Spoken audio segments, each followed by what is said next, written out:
자, 그 다음에 내 영혼의 수몰지구를 찾아서는 여기서는 빛과 그림자, 바람 이런 부분이 나옵니다. 앞에는 이제 동물이 나왔으면 이제 자연이 나오네요. 그 여기서 빛은 어떤 의미일까? 또 아침 햇살, 바람은 어떤 의미일까? 한번 보시면 좋을 것 같고요. 뉴욕의 방이라는 같은 화가의 그림입니다. 이걸 벤치마킹해서 시를 썼습니다. 제목이 뭘까요? 서울의 방입니다. 딩동댕. 자, 서울의 방이라는 시 보신 분들은 아마 아실 거예요. 그 서울의 방을 이 그림을 보고 어떻게 또 했을까, 적었을까 한번 볼게요. 남자는 신문을 읽는다. 여자는 피아노를 친다. 그의 세계를 훔쳐본다. 누가요? 여자가 아마 그럴 수도 있겠죠. 그래서 이게 풍요로운 사회에 이 그림은 이제 쓴 그린 화가의 이야기는 풍요로운 사회에 느끼는 각각의 바쁜 일상에서 느끼는 도시인의 고독감 같은 거예요. 특히 맞벌이 사회를 한다든지 할 때는 각자 생활에 바쁘고 각자의 걱정, 각자의 일 이런 것에 굉장히 바쁜 세상이잖아요. 그래서 그 시대에 미국의 1930년대 이후에 그런 도시에 사는 사람들, 도시민들을 그린 거고요. 또 그런데 벽에 걸린 그림 보이세요? 알고 있을까? 뭘 알고 있냐고요? 누가 먼저 일어나 문을 열고 나갈 것인가? 굉장히 저는 이제 상상력을 주는 시인 것 같아요. 이거는 보면은 작가의 상상력이 좀 들어갔다고 생각이 들고요. 그래서 망설이는 여자의 얼굴엔 빛이 닿지 않는다. 이 여자는 뭘 망설이고 있는 것 같으세요? 정은학 도반님? 오늘도 출근을 할 것인가? 사직서를 던질 것인가? 아, 계속 이걸 해야 되나 말아야 되나? 집을 갈 것인가? 지금 당장 갈까? 네, 역시 우리는 일상을 살고 있는 인간입니다. 사람입니다. 그렇죠? 근데 이제 어떤 시련을 겪고 나서 이 글을 내 영혼의 수몰지구를 찾는데 정신이죠. 영혼은. 자, 황혼이라는 시가 또 있습니다. 내 이마를 태우는 건 여름 한낮에 자결하는 태양만이 아니다. 그래서 저는 이렇게 짧은 시인데도 감사합니다. 짧은 시인데도 우리한테 상상력을 주는 거, 이게 또 시의 매력이 아닌가 하는 생각이 듭니다. 그리고 우리가 인문학을 공부하는 이유 중에 하나가 생각의 틀, 생각의 기준, 이걸 확장시키는 거잖아요. 나의 생각의 감옥을 넓힌, 감옥에서 나오자, 탈출하는 건데, 시가 그래서 그런 부분에 있어서 또 매력이 있지 않은가. 그런데 황혼 빛에 내 눈이 멀 수도 있대요. 황혼은 어때요? 햇살이 약해요. 근데 눈이 멀 수도 있네요. 아주 이거는 해석하기 나름인 것 같습니다. 여러분들이 어떻게 해석하실지. 바람 부는 날 한번 볼게요. 우리 강다미 도반님 한번 읽어주실 수 있을까요? 키큰 아시아 밑에 노란노란 모여앉은 빨간 파루비아 노란 들국화. 나무 그늘 아래 꽃들은 바람에 흔들리지 않았다. 젊었을 땐 그 그늘이 부럽지 않았지. 그러나 지금 낯선 항구에서 세상의 바람을 온몸으로 맞으며 걸어가는 날. 날개에 힘이 빠져 멀리 날 수 없는 새처럼 고향으로 가는 길을 지워버렸나. 철 지난 바닷가의 풍경으로 전락한 갈매기들.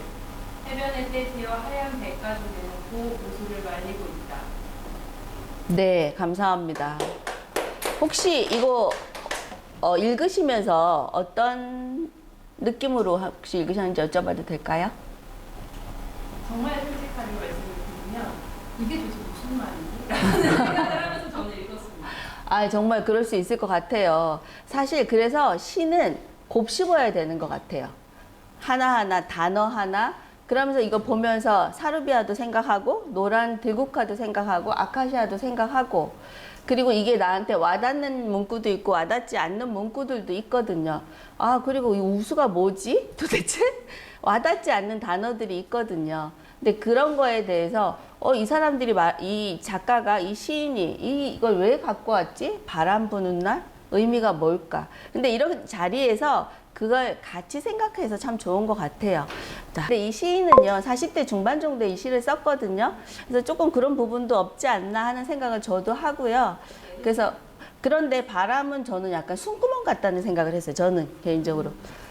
뭐 희망, 바람, 우리가 그런 약간 숨구멍이지 않을까? 예. 근데 또 하나는 바람에 흔들리지 않았다고 하잖아요. 조금 말씀하신 아까 시련이라 했네요. 어려움, 그런 바람엔 또 유혹이 될 수도 있을 것 같고요. 예. 그런 이중적인 의미가 중의적인 표현일 수도 있겠다 하는 생각은 합니다. 자, 그리고 이제 세기말. 잔치가 끝난 뒤에도 설거지 중인 내가 죄가 있다면 이 세상을 사랑한 죄밖에 없다. 없다는 없습니다. 점점점점. 한 번도 제대로 저지르지 못했으면서 평생을 속죄하며 살았다. 세기말, 제기랄. 여러 가지 뜻이 있죠. 예. 그래서 그거를 있는 그대로 가시면 될 것 같고요.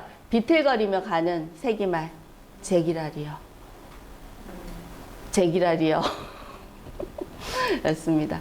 자, 이제 여기서 빛과 그림자, 그런 바람의 의미는 뭘까? 정답 없고요. 여러분들이 생각하신 거 그대로라고 생각합니다. 생각한 3부 들어가겠습니다. 그럼 시인에게 축구장은 어떤 곳이냐? 축구에서의 또 정의는 무엇인가? 그거를 한번 생각하시면서 보시면 좋을 것 같고요. 뒤에 보면 공격 성향의 인간, 또 수비, 골대를 등지고 있는 수비수인가? 나는 어떤 인간형인가? 또 그것도 한번 생각해 보시면 좋을 것 같아요. 자, 축구는 정의는 축구장에만 있다. 볼게요. 시는 이제 뭐 보시면 아시겠지만은 이 시인은요, 축구장을 아름답게 생각한 이유가 있고 굉장히 좋아하는 이유가 축구는 굉장히 단순하다는 거예요. 쉽고 공만 있으면 뭐 어디서든지 할 수 있다. 또 하나 이유는 11명의 건장한 남자들이 그 골에 공만 넣으면 되는 거예요. 근데 11명의 또 남자들이 방해를 합니다. 그걸. 그래서 이제 전술이 필요하죠. 그리고 관중들이 있습니다. 그래서 축구장에 가면 푸른 잔디가 너무 아름답고 그 다음에 그 건장한 육체들이 속이는 거 없이 관중들이 보고 있으니까 눈속임을 할 수 없다는 거죠. 그런 관중들이 보면서 이제 막 이제 달려나가고 하잖아요. 근데 그 표정도 우리가 보통 옆에서 가식적인 표정 그런 게 아니고 너무나 생생하고 진정성이 있고 거기서 열정이 느껴진다 그래서 축구장을 좋아합니다. 굉장히. 그리고 그 정의는 여기서 뭐냐. 축구장에서 말하는 정의는 약속이겠죠. 규칙을 지키는 거. 그리고 진정성 있는 거. 속이지 않는 것. 그런 거죠. 예를 들면 우리가 옐로우 카드 받잖아요. 뭐 그 오프사이드죠. 오프사이드 하면은 골로 인정 안 하잖아요. 그런 규칙 같은 것들. 그런 게 정의라고 이제 생각하고 있습니다. 그래서 그들의 경기는 유리처럼 투명하다. 누가 잘했는지 잘못했는지 어느 선수가 심판을 속였는지 운동장에서는 위선이 숨을 구석이 없다. 그래서 축구를 더 좋아하고 인생보다 아름다운 게임이다 라는 표현을 하고 있습니다. 이 사람은 누구죠? 아니, 좀 맞추지 말고. 자, 우리 여미경 강사님. 안 맞췄다 하고. 여미경 강사님. 말씀해 주셔가지고. 말씀해 주셔서 워낙 많이 나와갖고 또 까미가 이걸 어디서 배웠을까요? 여기 써면 축구에서 배웠다고 했죠. 알베르 까미의 작품을 보면 축구에 관련된 내용들이 그 주인공의 어떤 속속들이 구석구석 굉장히 많이 숨어 있거든요. 제가 군대에서 연극할 때, 그 다음에 이제 10대 시절 골키퍼를 했어요. 이 사람도. 그래서 골키퍼 할 때 축구장에서 그때 그 두 가지가 나한테는 두 대학이었다라고 합니다. 거기서 가르침과 깨달음이 많았다는 거죠. 그래서 이거는 옆에 있는 거는 이제, 그래서 이 문구는 굉장히 유명한데요. 인간의 도덕과 의무에 대해서 내가 알고 있는 건 모두 축구에서 배웠다라고 이야기합니다. 그리고 제가 골키퍼였잖아요. 내가 골키퍼를 해보니까 공은 어느 방향에서 올지 예상할 수가 없더라. 예측할 수가 없더라. 그리고 아까 또 시인도 그랬는데 예측할 수 없어서 축구가 재미있다. 예측할 수 없는 사람이 좀 약간 우리가 흥미롭고 재미있을 때도 있으니까 이제 그런 이야기를 합니다. 그럼 여기서 인간의 도덕과 의무는 뭔가? 네, 축구장은 도대체 어떤 곳이었나? 이게 비유하고 상징을 굉장히 스포츠에도 잘 적용해서 만든 것 같아요. 그리고 축구 응원하는 팀도 이제 바르셀로나에 있는 카탈루니아 그쪽 지역에 있는 축구팀 바르샤라고 줄여서 말하는데 그걸 좋아한다고 하더라고요. 응원하는데 거기가 약간 다양성 다 이제 수용하는 데였더라고요. 이제 중간에 약간 역사적인 게 있던데 그런 걸 좋아했고 또 까미는요. 원래 이제 자기 고향이 알제리인데요. 알제리하고 가장 비슷한 마을에 노벨상 수상하고 나서 집을 사서 집을 짓고 그러고 나서 그 지역 클럽에 축구팀 보는 걸 낙으로 살았대요. 죽기 전에. 그래서 이제 축구를 너무 사랑한 이제 작가들이었다라는 생각이 들고요. 우리가 앞에 페스트 할 때도 거기 축구 그 주인공 중에 하나 또 나오거든요. 네, 축구에 관한 것도. 자, 그럼 4부로 넘어갈게요. 자, 달리는 페어 위에서 여기는 어떤 이제 화가가 그렸는데 어디를 그린 걸까요? 혹시 제목을 미루어 짐작해도 괜찮고요. 상상력을 동원해 주세요. 자, 그 상상력을 동원하려면 이 그림을 보고 이제 장면을 봐야겠죠. 이게 뭐지? 저 위에 보니까 뭐가 무너지고 있는 것 같고. 오, 딩동댕. 폼페이 최후의 날입니다. 예, 맞습니다. 그래서 이 뒤에 보면요. 우리가 페어라는 표현을 써요. 상징적인 표현일 수도 있고 있는 그대로 해석해도 괜찮을 것 같은데요. 한번 볼게요. 자, 이제 여행을 합니다. 여행을 하면서 빈손으로 폼페이를 찾아가는 이 몸도 달리는 페어인 것을. 제가 앞에는 좀 생략했습니다. 사실 이제 시를 보면 앞에 조금 더 있거든요. 이게 산문처럼 되어 있는데요.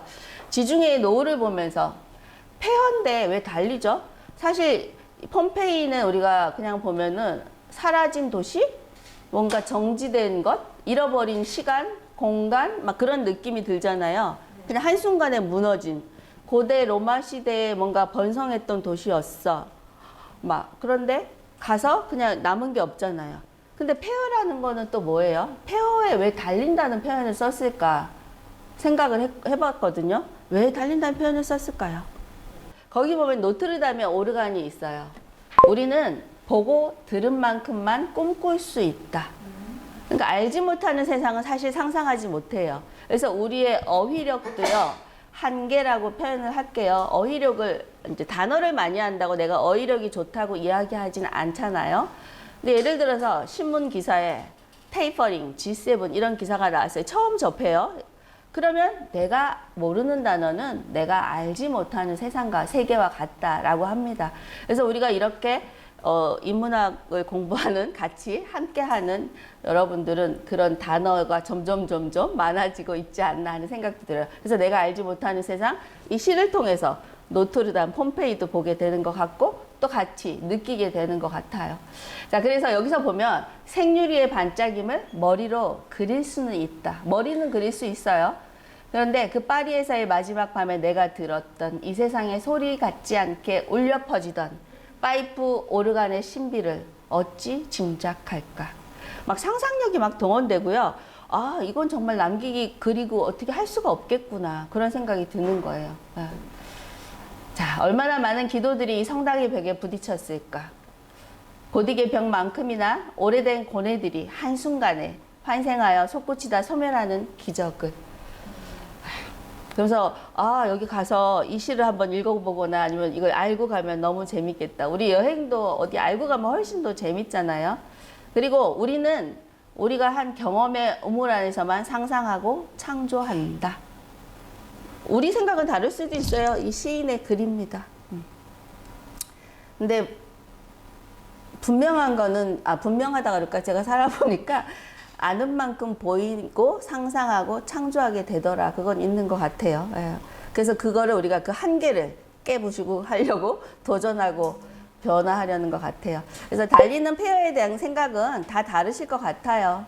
그런데 내 삶에서 어떤 게 어리석음이고 어떤 게 무지인가? 내가 계산적으로 살아서 손해보는 거, 그거 어리석은 걸까? 사람마다 다르죠. 상황에 따라서 다를 것 같고요. 내가 어떤 게 어리석었을까? 인간관계였나? 아니면 업무적인 실수였나? 그것도 한번 생각해 보시고요. 이따가 토의할 때 한번 보시고요. 자, 5부입니다. 짐승의 시간과 인간의 시간에 대한 경험이 내가 있는지. 우리 분명히 있을 수도 있습니까? 아, 나 이럴 때 인간답지 못했어. 그런 시간이 있었는지 한번 생각해 보셨으면 좋겠고요. 여기서 눈 감고 헤엄친대요. 눈 감고 헤엄치면 얼마나 무섭고 두려웠을까. 이제 시도 있거든요. 저는 그 생각했고요. 자, 요거는 그냥 읽고 일단 넘어가겠습니다. 근데 표현을 보시면요. 굉장히 좀 날것이라는 게 느껴질 거예요. 이것이 진보라면 미식개로나 쓰겠다. 더러워서 쓰지 않겠다. 예. 그리고 자기 생각도 굉장히 분명하게 표현하고 있는 것 같아요. 그래서 이제 이런 몇 개의 단어를 갖고 하고 싶은 말을 다 표현하면서 이 세월이 지나도 사람들이 공감할 수 있게 하는 것, 그게 또 통찰이고 뭔가 표현을 잘하는 거 아닌가 하는 생각이 들고요. 자, 세상이 아름답다 말한다고 지구가 더 아름다워지지는 않는다.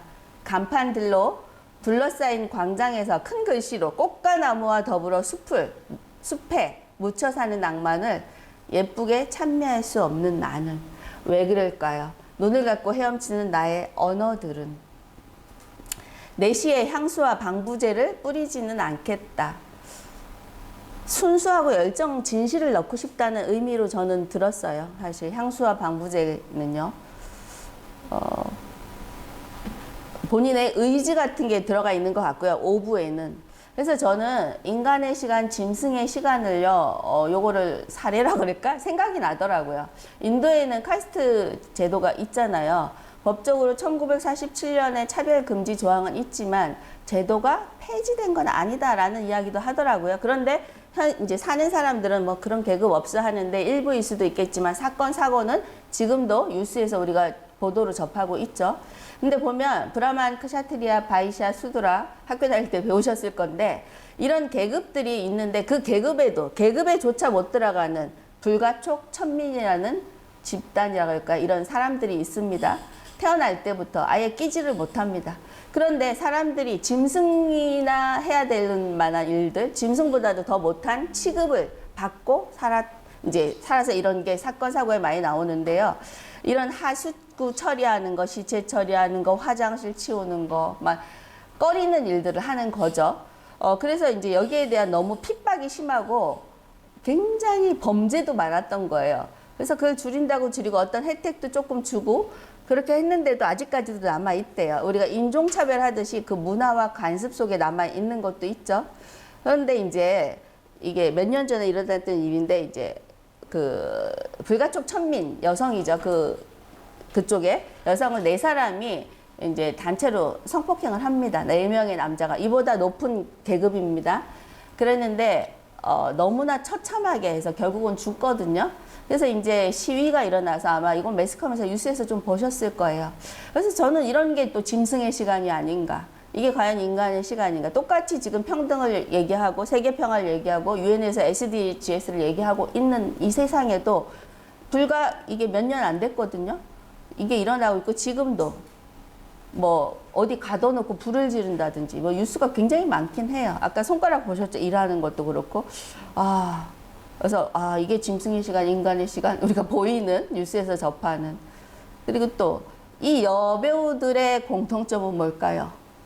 짐작하시겠지만 백인이다. 맞습니다. 또 미국이다. 미국도 맞아요. 예쁘다. 맞네요. 다 배우들이니까. 네. 또 자, 2017년입니다. 그녀는 말했다. 아미투? 아미투? 미투? 미투? 네. 이때 미국에서 일어났죠. 영화계에서 네. 그거 한 거야. 어머, 이거 내가 문제인데. 우리가 배역을 따기 위해서 이제 소파 같은 거 카우치라고 하잖아요. 그런 거. 그래서 이제 배역을 따기 위해서 성상납하는 대가를 치르는 거. 이런 걸 이제 캐스팅 카우치라고 하는데요. 이 하비 와인스틴이라는 사람, 엄청 좀 유명했죠. 한 30년 동안 성폭행, 성추행.